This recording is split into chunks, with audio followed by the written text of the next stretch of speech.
And right now, my friends, we're off to the movies, but the movies in the front room. The movies on your television. And talking of TVs, Talk Radio's now on your TV. Download the Talk Radio TV app or go to talkradio.tv for details on how to watch and get involved. As we said, good morning and welcome back to our Man Friday each and every week. In fact, it's Van Friday with his Freeview film recommendations. Mr. Van Connor. Good morning, Van, and how's your week been, matey? Good morning to you as well, Mr. Ross. I can't complain. Lovely week. Great weather. Now, with your other film critic hat on as well, have you seen the new M. Night Shyamalan film, Old? Yeah, I really fancy that. Do you know, I have, and I really enjoyed this. I thought it was a fun, kind of Black Mirror-ish Twilight Zone, old school anthology chiller kind of romp. I had a good time with it. Marvellous. I'm looking forward to that then, and hearing about your recommendations, starting with the third film in the franchise, and one of the best. Tell us about it. 11:05 tonight, ITV4, Die Hard with a Vengeance. I adore Die Hard with a Vengeance. So this is the one from 1995. This is the third chapter of the Die Hard saga, and which was a trilogy for about a decade. And I would argue we were kind of better off that way. But this one is the return of the original director, John McTiernan, who directed the first one, returns for the third one. In this one, John McClane gets teamed up with Samuel L. Jackson, who at that point had just broken out really with Pulp Fiction. I mean, it's hard to imagine a time when Samuel L. Jackson wasn't one of the biggest stars in the world now, but. And they are basically put to task by Simon, a mysterious terrorist played by Jeremy Irons, who wants to play a game of Simon Says. Only his stakes are somewhat murderous, as you'll hear in this clip, in which he issues his latest challenge to the great action detective who is John McClane. So it's 11:05 tonight. It's ITV4, Die Hard with a Vengeance. Now, John, there's a significant amount of explosive in the trash receptacle next to you. Try to run, and it goes up now. Nobody's gonna run, but I got 100 people out here. That's the point. Now, do I have your attention? As I was going to St. Ives, I met a man with 7 wives. Every wife had 7 sacks. Every sack has 7 cats. Every cat has 7 kittens. Kittens, cats, sacks, and wives. How many were going to St. Ives? My phone number is 555. No, wait, I didn't get all that. Say it again. Not a chance. My phone number is 555, and the answer. Call me in 30 seconds or die. Whoa, it's got a real kind of speed vibe, that as well. I haven't seen this film for years. I remember seeing it at the cinema when it came out. There was Jeremy Irons' character meant to be the brother of Alan Rickman's character in the first film? Yeah, that's the weird thing with this one, because I was 12 when this came out. Now, I always knew, before the film came out, I sort of knew that he is meant to be Simon Gruber. He's Hans Gruber's brother. Hans Gruber's brother, but it's meant to be like a twist within the film. It's played as if it's a twist. But that's the thing, though. We all knew, because I'm reasonably sure it was in the trailers. So it doesn't quite work. Even so, a great film. So that's 11:05 tonight. Now, I've gone for an earlier one on Talking Pictures TV, a formative film for me from 1973. I was just a teenager when this came out, and it helped David Essex on the road to stardom. Now, David had started, he'd been in bands. He's kind of, in fact, a West Ham fan, David, and he's from East London, Clapton Way. He'd been in various bands, but he also was an actor. He'd been in Godspell on the West End stage, and then he turned up in this great film. I think David Putnam had a hand in it as well. It's about a young lad growing up, opting out of school, not going to university in the 1950s, falling in love with rock and roll, working on the fairgrounds, working alongside Ringo Starr. Billy Fury's in this as well. It's a real rites of passage, coming of age film, a great soundtrack, and it is That'll Be the Day from 1973. If you've never seen this, folks, there was a sequel which isn't bad either with Larry Hagman called Stardust, about this character Jim McClane who's now become a rock star. But this is basically about and it really is quite authentic, this, what it must have been like to have been a teenager, working class teenager in the late 50s. Rock and roll's arrived, and I absolutely love this film. Kind of rawness to it as well. Also features Billy Fury, I think, playing a character called Rory Tempest or something. So it's a fantastic, bit fruity, a bit full on, but a great movie tonight. It's Stormy, isn't he? Stormy Tempest. Stormy Tempest. And of course, wasn't Stormy Tempest the name of a close friend of Donald Trump's recently? Oh, that was Stormy Daniels, I think that was. They're all related. The adult film actress, yes. Wasn't she? Yeah. She doesn't turn up in this, but it's quite moving, this as well. It's a clever film, this, I think That'll Be the Day. So that's 9 o'clock tonight on Talking Pictures TV. Now, your next one is on 5 Star tomorrow night, 5 to 11, and it's about a boy. Off you go, Van. Go on, I absolutely adore this film. I love any movie based on a Nick Hornby book, with the exception of the American adaptation of Fever Pitch, which is just wretched. And so this is the 2002 movie. This was, at the time, there was a sort of low-key controversy around this, because this was the first movie Hugh Grant finally cut the floppy hair for. Yeah. Like, he finally got rid of the haircut. He has the same haircut in this that Noel Gallagher has now, strangely enough. So Hugh Grant is Will Freeman. Pay attention to the surname, because that one becomes relevant. Who is a hedonistic, self-indulgent, feckless schlub. He just exists. And it's kind of loaded, because his dad wrote a terribly naff but hugely successful Christmas single, didn't he? So he's living off the royalties for this Santa's super sleigh rubbish or something. Exactly, but he just doesn't know what to do with his life. He just does nothing. And he has no connections, he has no family, nothing like that. And he forms this sort of weird friendship with a sort of 12-year-old boy played by a young Nicholas Hoult.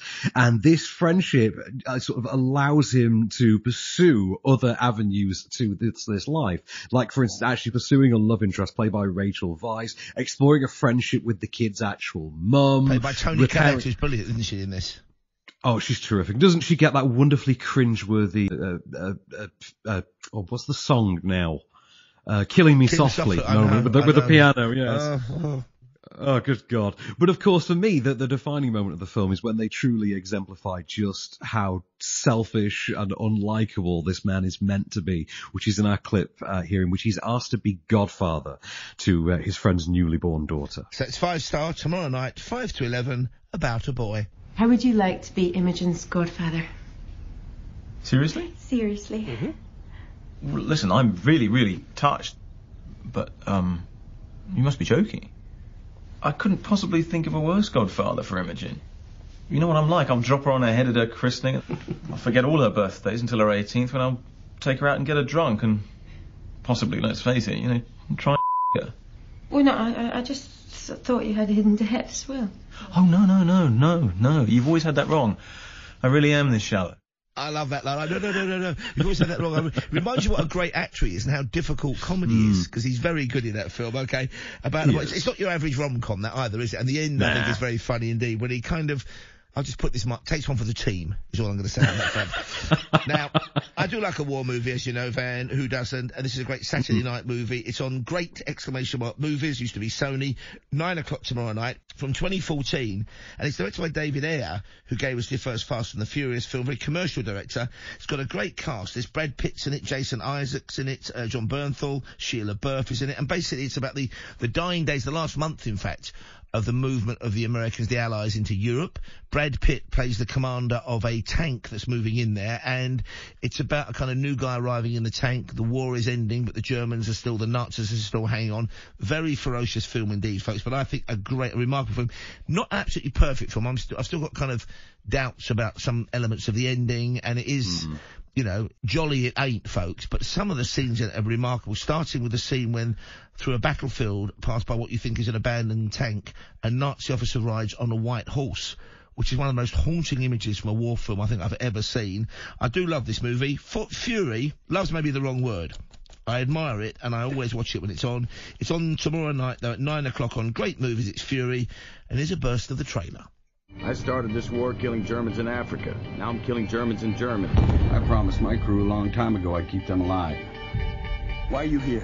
He kills you, or you kill him?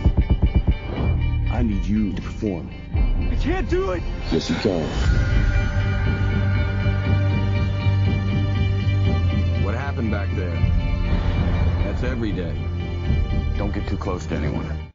Very chilling film indeed, but a very good film. And my Sunday recommendation is, it's an afternoon delight. It's one of those great wistful Brat Pack films from the 80s, from 1986 in fact. So it is, blimey, here's a shocker for you, 35 years old this very year. It's Ferris Bueller's Day Off. What's not to love? Does what it says on the tin. He takes a day out of high school, and boy does he have some fun. It's 2:05 Sunday afternoon on Great Movies. This must have been one of your favourites growing up, was it, Van? Oh, of course it was. Who didn't want to be Matthew, the mid-80s version of Matthew Broderick? He was still cool up until the 2000s, at least. And I think in the mid-90s, I believe, there is a short-lived TV series sequel to this, I think, as well. Or Ferris Bueller's Day at Work or something.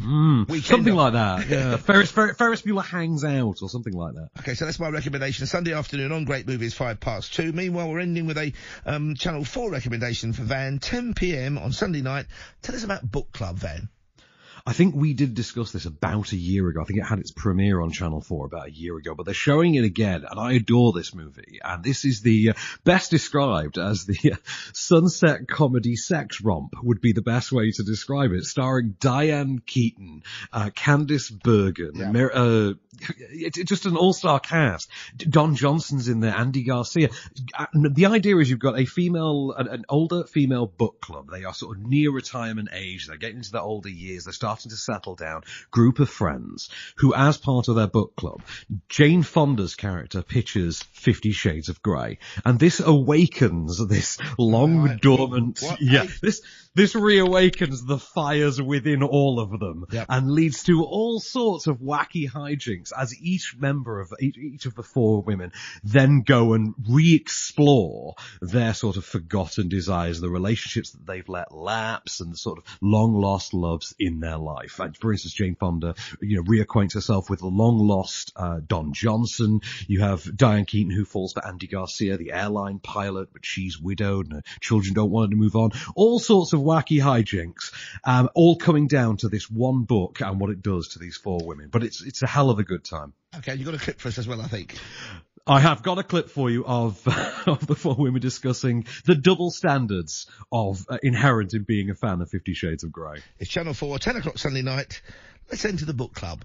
This book made me realize that it's been quite a while since we, As in weeks? Like maybe 6. 6 weeks? Months. Oh my God, I thought you guys were like rabbits. We are. If rabbits took a ton of Benadryl and made a chastity pact. Oh my God, we have to put a stop to this. Oh, come on. I mean, if women our age were meant to have sex, God wouldn't do what he does to our bodies. Oh, well, speak for yourself.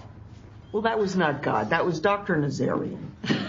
A grown-up comedy then on Sunday night, recommended by Van Connor. Remind us, Van, where we can hear you and Rebecca Perfect in podcast form. Well, Bex is taking the week off this week. Oh, you've carried her for years. She's a slacker. Get rid. Yeah, it's just me in a room. I'm kidding. It's me and my friend Zara Phelan from Flavour Mag and Hey You Guys. And you can find us on off-screen on podcast platforms from 6 a.m. this very morning with the week's entertainment go. Looking forward to that. And also reminding you tonight, 9 o'clock, Talking Pictures TV. That'll be the day.